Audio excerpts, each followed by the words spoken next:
So we didn't realize that they have started cutting trees on that side of the road, and a couple of us went there and checked and called everybody over there, and we gathered some people on the road, some random people. We went up the bund and we said stop cutting the trees right now.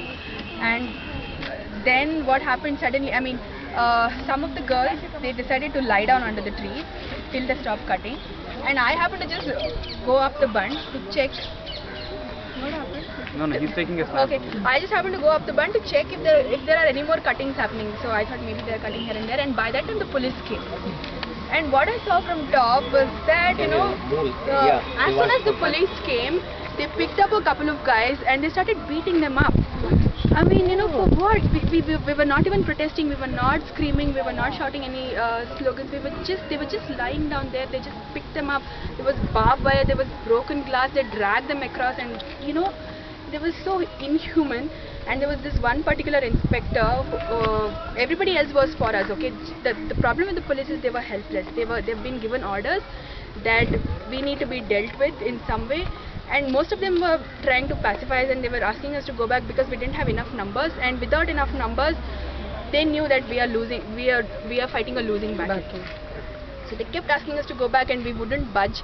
And then there was this one particular inspector. He came and he ordered the rest of them to, you know, to pull us away from there. And that's what they did. First the guys, because there were enough male policemen, there were not enough women police. And then they all came, dragged, and I just went. Okay, I was standing there. Then I asked somebody to drop me there to just check what's happening.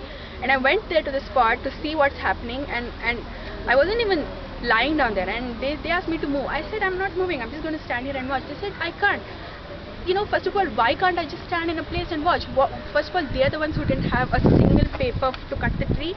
They didn't have anything. They had one paper which said you can lop off the branches.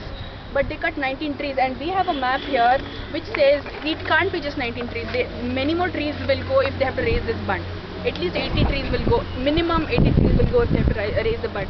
So we didn't know what the trees were going. We didn't know who gave them the permits to cut the trees. There was not a single person from the BBMP, no engineer, nobody. Just people cutting the trees, and then the police standing here and telling us wait for 10 minutes, we'll get you the papers. Wait for 10 minutes. We're waiting here for more than 3 hours. No paper came, no official came. Finally, with full police protection, one engineer comes, and then the police just barges and says, you know, these people out, drags everybody inside. They don't even let us talk. And Dr. Meenakshi comes to our rescue. She's also dragged inside the police van. Suresh Hebdekar comes and just tries to talk to them. He's also dragged inside. And the women were taken to the high grounds police station, which was fine. You know, there we happened to know some inspector, some talks happened, and we were fine. But what happened with the guys is they had severe non-bailable charges against them. They had charges like assault on a police, on a government official, discharging his duties. First of all, what government duty was happening here? There was no government duty happening. They were illegally cutting down the trees, and there was no assault. We were just lying down quietly. That's it. And you know, if we really had more people, you know, people were just standing here and watching. We were pleading with them, come and help us at least, you know, don't just stand. Not one soul came, nobody came. You know, we felt let down by people more than by the government. You know, if each one of them had come to our rescue, this wouldn't have happened. We could have saved each and every tree here. Each and every tree would have still been alive and standing. That's it. This was so that's what basically happened. It started, all this started around 3:30. 3 o'clock, 3:30 in the evening. They started taking us. The police started coming in. The cutting happened. We don't even know. The cutting started at midnight. Right.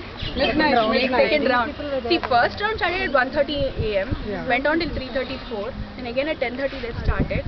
10:32 it went on till I don't know. I think 6 o'clock. No, it was going on even in the evening. When we had gathered here for a silent protest with the branches, we were all sitting along the pavement, and as soon as we couldn't come this side because they had blocked the road. As soon as the stay order came, somebody got a call saying the stay order has come.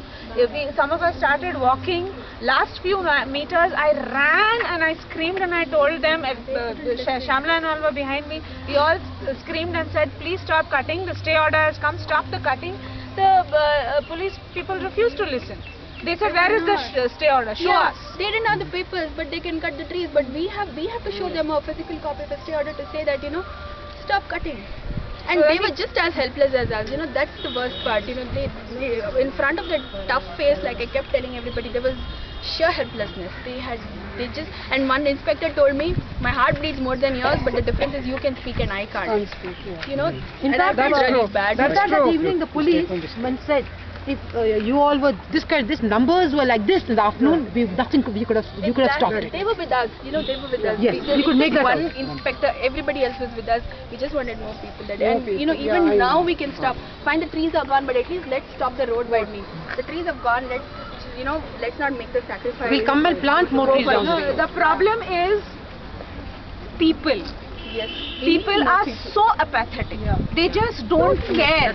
And And there are a lot of people who believe that this is a good project. How do you convince them? There are a lot of, everyone you talk to says, no, trees should not be cut. Bangalore is a garden city. We should preserve it as a garden city.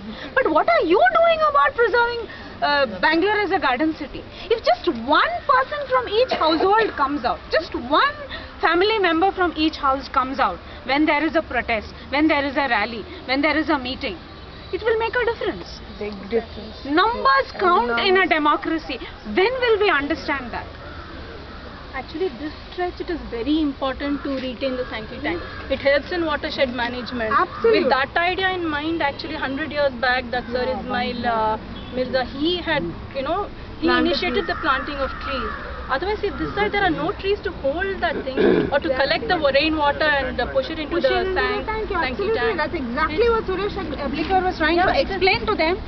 But they turned a deaf Ma'am, ear. I want to add something. Policy concept Apparently, is very important. see, as I'm part of this, and as what I see is, past 3 days, all these are happening. But in my way of understanding, and the BBMP officials, when they came, when we got a stay order, apparently they are part of this contractor. The contractor. Wait. Not to end. I know. I understand that contractors, that Muni Krishna or whatever it is, who has taken the stretch, who actually messed up with that veterinary wall collapsing incident, all those things. He is part. And BBFP officials, who are actually so-called engineers, assistant engineers, is part of their team. So it is not that we protest here. We have to hit the root cause. Root cause is what? As she said, we all have to represent strongly. This will not See, contractors are there. In fact, even police corps are part of that team. That assistant engineer says, yeah, we'll meet up that place and we'll have understanding. And that joint commissioner did not even come to media to tell few words. He said, BBMP officials are there, please talk to them. And our MLA was, by the way, celebrating Minister Ashok's birthday party. No, let us not deviate to the issues because it's always there. MLA, minister, whatever it is. Let us not deviate because always when we start up these issues, we actually deviate. So what is that we have to actually start up with? Sir was there, in fact. And let's add up one point. The midnight of that day when the trees were supposed to cut, we were planning to file a PIL in the Karnataka High Court. If the PIL had gone through, most of the cases PIL goes through. If the PIL had gone through, they would not have been able to touch a single tree. That is why they started their Operation Geronimo at 12 o'clock in the night. And then they cut these trees. Now, tomorrow morning is the hearing in Karnataka High Court in front of an extremely proactive judge. I forget the name, he's Sardarji. Singh Khaitan. So he's a very proactive judge. We have a lot of hopes from him. He's the only person we can pin our hopes on. Not the police, not the MLA, not the MP, not the police, not the BBMP. They are all in cahoots. They all have got something to gain out of this project. I mean, that everybody knows. They are all hand in glove. No, but Till the midnight of that day, I believed I was a citizen of India, a democratic country. You know how they operate? They will park a van there. Block it. So they will block the way so that nobody else can come in. And they have their informants who will count the number of people here, and 1:10 police will land up here with lathi in their hand. And they'll just be waving at you like this in front of you. The first thought that went into my mind that day was, If you can do this in urban Bangalore, can you even imagine what they would do in a rural Chhattisgarh district?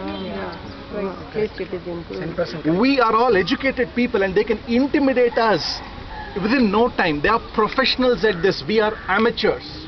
Our thinking is amateur. We trust people too quickly. We trust the police, trust the MLA. We've always been taught to trust. We need to unlearn to trust people so quickly, especially those in authority who have everything to gain by this project. Why are they so hell-bent? Why are they so hell-bent that this road needs to be widened? The reason is simple.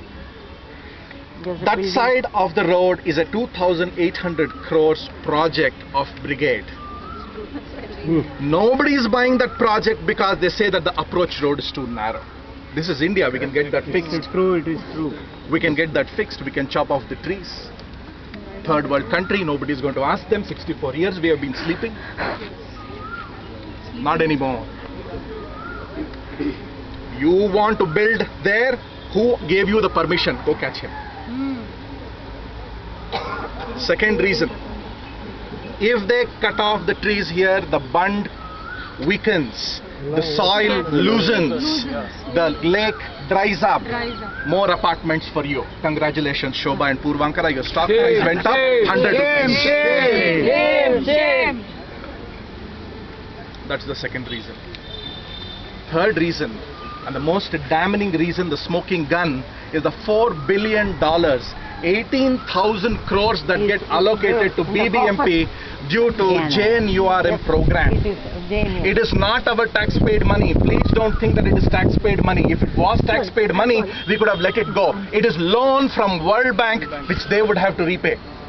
They would have to repay. We are seeing Greece in 15 years' time. If we are not going to stop the government from borrowing money and lining up their pockets, if they had lined up their pockets with our taxpayers' money, halagogli, we could have let it go. This is World Bank funded projects which you have to put it in asset building for the country. You are lining up your projects with unnecessary projects you are doing and you are lining up your pockets. We will have to pay that back. 27 rupees out of every 100 rupees of tax collected by the government of India goes in just servicing the old loans. On top of that, we are borrowing more. We are paying only interest only. So I request all of you to please communicate this to as many people. In the garb of development, they are going to be firstly ruining this road, then that lake, then they are going to be lining up their pockets. And it won't stop with this road. It will extend up to all the More roads to be widened. That has been passed.